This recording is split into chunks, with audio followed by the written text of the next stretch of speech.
பாவிகளை ரட்சிக்க கிறிஸ்து இயேசு உலகத்தில் வந்தார். கிறிஸ்துவுக்குள் பிரியமானவர்களே, 1 தீமோத்தேயு 1ஆம் அதிகாரத்திலிருந்து கேள்வி பதில். நம்முடைய இரட்சகராய் இருக்கிறவர் யார்? தேவன். நம்முடைய நம்பிக்கையாய் இருக்கிறவர் யார்? கர்த்தராகிய இயேசு கிறிஸ்து. இயேசு கிறிஸ்துவின் அப்போஸ்தலன் யார்? பவுல். விசுவாசத்தில் உத்தம குமாரன் யார்? தீமோத்தேயு. தீமோத்தேயுவுக்கு நிருபம் எழுதியவர் யார்? பவுல். நம்முடைய பிதா யார்? தேவன். நம்முடைய பிதாவாகிய தேவனாலும் நம்முடைய கர்த்தராகிய இயேசு கிறிஸ்துவினாலும் எவைகள் உண்டாக கடவது? கிருபை, இரக்கம், சமாதானம். எவைகளை போதிக்க கூடாது? வேற்றுமையான உபதேசங்கள். விசுவாசத்தினால் விளங்குவது எது? தெய்வீக பக்தி விருத்தி. தர்க்கங்களுக்கு ஏதுவாக இருக்கிறவைகள் எவை? கட்டுக்கதைகள், முடிவில்லாத வம்ச வரலாறுகள். எவைகளை கவனிக்க கூடாது? கட்டுக்கதைகள், முடிவில்லாத வம்ச வரலாறுகள். பவுல் எபேசு பட்டணத்தில் இருக்கும்படி யாரிடம் வேண்டிக் கொண்டார்? தீமோத்தேயுவிடம். பவுல் எங்கே போகும்போது தீமோத்தேயுவை எபேசு பட்டணத்தில் இருக்கும்படி வேண்டிக் கொண்டார்? மக்கெதோனியாவுக்கு போகும்போது. கற்பனையின் பொருள் என்ன? சுத்தமான இருதயத்திலும் நல்மன சாட்சியிலும் மாயமற்ற விசுவாசத்திலும் பிறக்கும் அன்பு. சுத்தமான இருதயத்தில் பிறப்பது எது? அன்பு. நல்மன சாட்சியில் பிறப்பது எது? அன்பு. அன்பு எப்படிப்பட்ட விசுவாசத்தில் பிறக்கிறது? மாயமற்ற விசுவாசம்.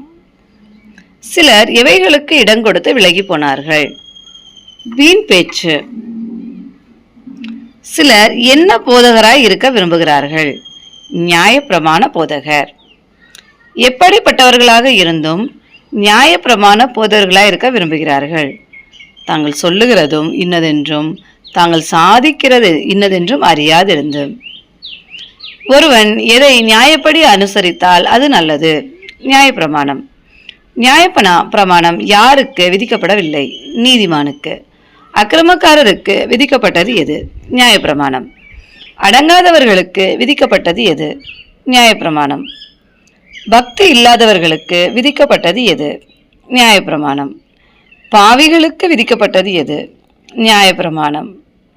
அசுத்தாருக்கு விதிக்கப்பட்டது எது? நியாயப்பிரமாணம். சீர்கெட்டவர்களுக்கு விதிக்கப்பட்டது எது? நியாயப்பிரமாணம். எவர்களை அடிக்கிறவர்களுக்கு நியாயப்பிரமாணம் விதிக்கப்பட்டிருக்கிறது?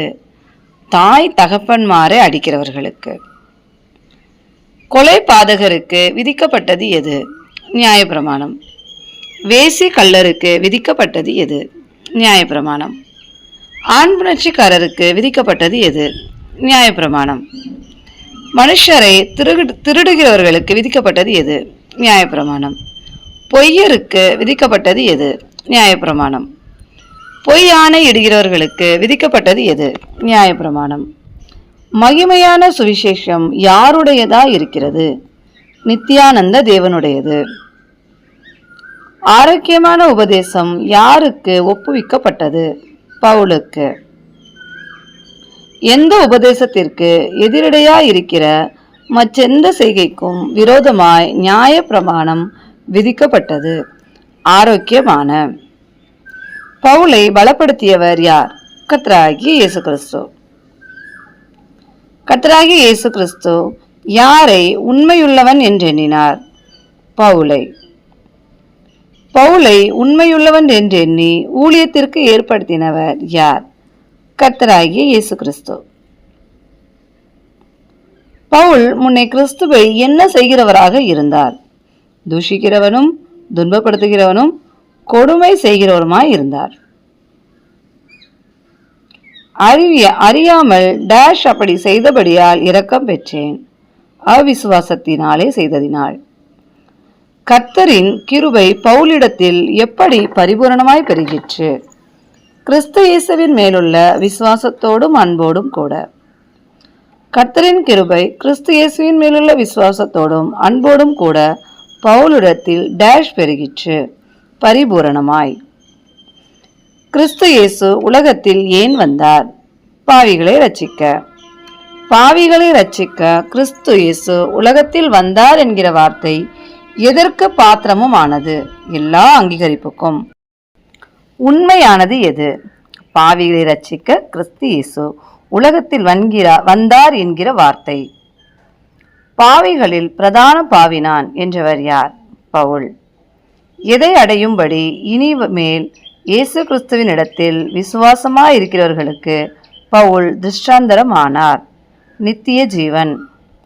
இயேசு கிறிஸ்து யாரிடம் எல்லா நீடிய பொறுமையையும் காண்பித்தார்? பவுலிடம்.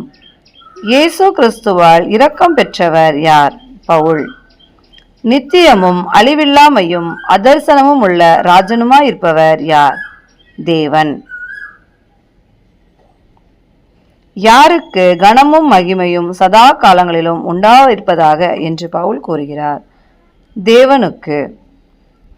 அதர்சனம் உள்ள ராஜா யார்? தேவன். தாம் ஒருவரே ஞானம் உள்ளவர் யார்? தேவன். பவுல் யாரை குமாரன் என்று அழைக்கின்றார்? தீமோத்தேயுவை. தீமோத்தேயுவை குறித்து முன் உண்டானது என்ன? தீர்க்க தரிசனங்கள். எவைகளின்படி நல்ல போராட்டம் பண்ண பவுல் கூறுகிறார்? தீர்க்க தரிசனங்களின்படி. நல்ல போராட்டம் பண்ணும்படி பவுல் யாரிடம் கூறுகிறார்? தீமோத்தேயுவிடம். தீமோத்தேயு எதை உடையவனாய் இருக்க பவுல் கூறினார்? விசுவாசமும் நல்மன சாட்சியும். சிலர் எதை தள்ளிவிட்டதாக பவுல் கூறினார்? நல்மன சாட்சியை. எந்த கப்பலை சேதப்படுத்தினார்கள்? விசுவாசமாகிய கப்பலை. இமனேயும் அலெக்சந்தரும் எதை சேதப்படுத்தினார்கள்? விசுவாசமாகிய கப்பலை சேதப்படுத்தினார்கள். பவுல் யாரை சாத்தானிடத்தில் ஒப்பு கொடுத்தார்? இமனேயுவையும் அலெக்சந்தரையும். தூஷியாதபடி சிட்சிக்கப்பட ஒப்பு கொடுக்கப்பட்டவர்கள் யார்? இமனேயு, அலெக்சந்தர். கிறிஸ்துவுக்கே மகிமை உண்டாவதாக. ஆமேன். நன்றி.